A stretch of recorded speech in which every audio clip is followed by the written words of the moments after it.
Hey guys, my name is Torsten. I am a technical marketing manager at Komodo.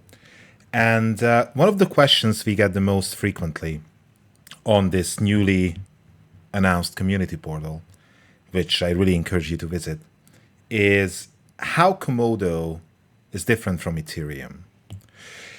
So I thought I'd make a short video explaining the difference in the architecture of the two platforms, because there are many differences.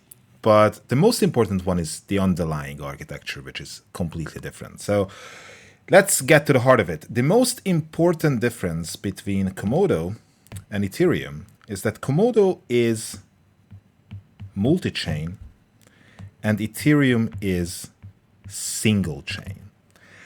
So now I hear you saying, okay, listen, that sounds very interesting. I have absolutely no idea what does that mean. And I kind of hear you. It is not easy to explain. So let me try using an example that has absolutely nothing to do with blockchain.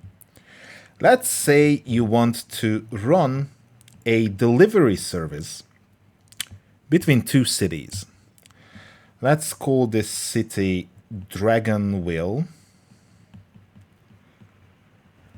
And let's call this city Vitalikburg.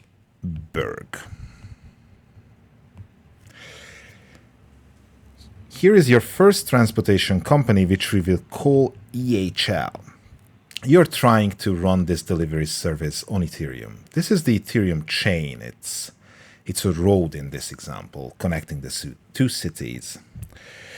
So on this road, you're running motorcycles, vans, and even big trucks. These represent the complexity of different operations you do in this road. So a big smart contract transaction would be a truck, and a simpler transaction would be a motorcycle. Now, this is the only road available. There's no other road because Ethereum is a single chain architecture. This means that unfortunately, when other delivery service companies are using this road too, let's say this is Ethics and this is ESPS, you can see what happens. The road can get clogged. It can get congested. There is a traffic jam. And we've seen a few high-profile cases when the Ethereum blockchain got congested. This hasn't resulted in a catastrophe yet, but it's easy to see why is this unsustainable. You are sharing this one single road with all the other projects working on building on Ethereum. And if you subscribe to this vision, which I think it's a very compelling vision, that in the future blockchain will be present in every industry, this will not be enough. So what is the easiest way to control a traffic jam? If you ever tried driving in the city of London, you already know it is congestion fees. So what Ethereum is doing is it puts up a toll gate. So every time you want to deliver a package through the Ethereum blockchain, you need to pay a fee. You need to pay gas. And this fee actually depends on the size of the vehicle. So for a motorcycle, it will be lower than for a truck. So a simple transaction will be much cheaper than a complex smart contract call. But these complex smart contract calls can be very expensive, actually, maybe up to $2, which is kind of crazy. So if you want to build powerful business applications on Ethereum, I think this is a non-starter, because if you have like thousands of transactions a day, that's just not going to be sustainable. And ETH2 is coming, and that will supposedly, solve some of these problems, including the congestion.